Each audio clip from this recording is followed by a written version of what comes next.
All right, we back with another little pool day session that I was doing here. It's been about a week after my injury.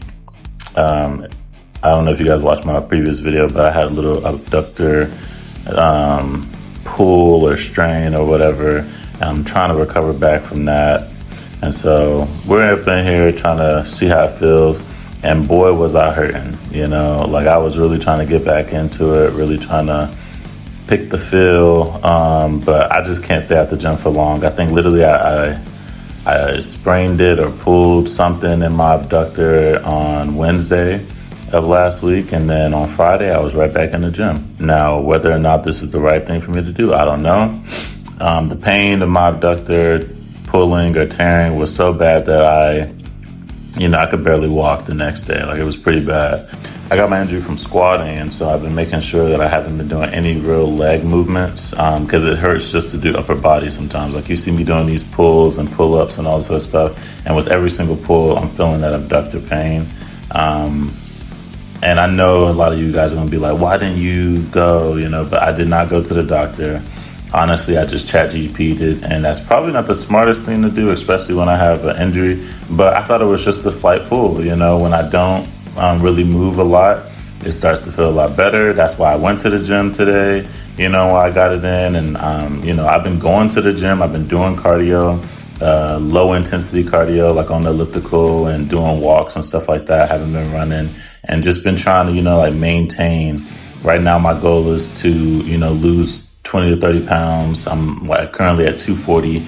At my leanest, I've been 215. And so trying to get back down to that weight while still in school, while still working 2 jobs, and, while still trying to maintain everything at the home and, everything like that. And I'm not going to lie, it's hard, there's always going to be struggles and always going to be barriers to success whenever you make goals for yourself, especially, if you don't plan or if you don't measure things out, which is why I make it a big thing to measure. That's how I know what current weight I am. That's why I use my tracking app to see what foods am I eating and to see how many calories have I intaked, right? I'm conscientious of a lot of different things, and that's really the start when it comes to bulking or when it comes to cutting anything, is that you have to make sure that you're consistent. And that's why I want to make sure I'm consistent in the gym. Even if I'm hurt and injured, I do what I can just so I can make sure that I'm making some type of progress, trying to get 1% better every single day. But I want to talk more about what I'm doing here on YouTube.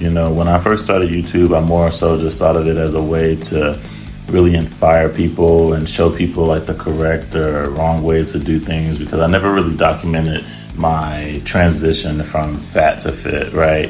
I promote a lot of healthy lifestyles. I tell people this is the mindset to have. This is the mentality. This is, the actions that you need to take. These are the virtues that you should have in order to stay consistent and be, firm within your faith and your belief in self and have confidence and stuff like that. But I never really explain any of that. There's no additional context or explanation that comes behind that. And so I kind of want to use my social media platforms, but also just YouTube as a way to document that, and so almost like a diary, kind of like a check-in.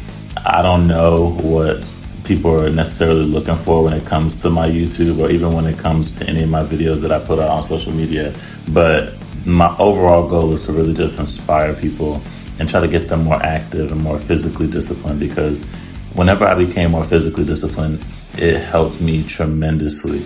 Not only did it help me maintain control and understand who I necessarily was when it came to the different emotions that I would feel, especially as a man, but it allowed me to harness the strength that I have so that I can use it adequately, right? So that I'm not temperamental, so that I'm not reactionary.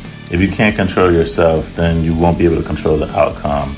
And that's a pinnacle learning point that I've gained from working out and from, taking the time to measure, write down, announce and notify the different happenings in my life, as well as just communicating, not only with myself by writing down my different thoughts, feelings, and emotions, but also just being able to acknowledge the different emotions that I'm feeling in that given time, right? Talk to people and have a little bit of patience.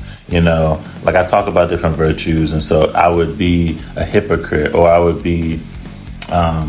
be a bearer of good words or seeds if I wasn't actually using those virtuous tips to my own advantage, right? If I wasn't an example of the leadership that I'm trying to really display, right? And so I think in me being able to work hard and push through the different triumphs that I may have, whether it be an injury or whether it be, my binge eating, or whether it be, me just trying to procrastinate on something that I don't want to do. I think you have to push through it. I think you have to push through the hardships of life in order to see, is the grass green on the other side? Can you actually accomplish this even though you don't think that you can? Are you as strong as your mind allows you to be? Or are you as strong as your will is, right? And I think your will is only as strong as what you think. And so by strengthening your perspective, by strengthening your own confidence in self, your own self-belief, then you're able to actually see true triumphs come from, just pushing through and being able to, push through those past thresholds. And so that's exactly what I'm trying to do. Although I'm injured, I'm still going to try to make sure that I show up every single day. If it's not going to be in the gym, it's going to be in another facet of my life, right? But I want to try to get it on all squares. I'm not perfect, but I'm constantly trying to grow. And, people that say that they can't get any better, people that say that they can't grow any further, those are the people that stay stagnant, in my opinion. And I'm definitely not trying to stagnate. So just trying to stay determined, trying to stay focused on what I got to do.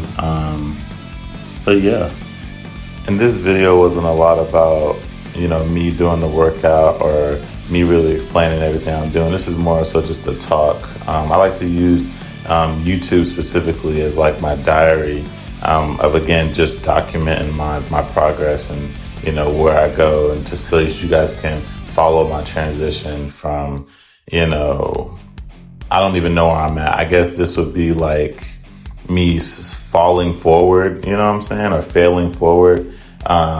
Just trying to do trial and error. But I like the fact that I can go in here and talk. And like I said, like document my story. And hopefully people seeing this, they'll find my stuff interesting. When I post things on social media, the best part about it is that I usually only get like a couple hundred, maybe even 1,000 views. And so it makes it less intimidating, but it builds confidence when I film myself in the gym, when I'm getting content, when I'm in the bathroom right now, in an echo chamber, pretty much just talking to no one. But I know this is going to reach some people, and whether or not you guys like my content or dislike my content is going to determine whether or not you guys keep rocking with me. And so thanks to you for everybody that have been rocking with me. I'm always going to be appreciative of that. And yeah, hopefully you guys can be along for the ride and see my growth from there. If you guys are watching this and made it this far into the video, though, please just send a comment. Let me know what you guys are expecting from me. Let me know what you guys want to see. And yeah, tune in next time, guys.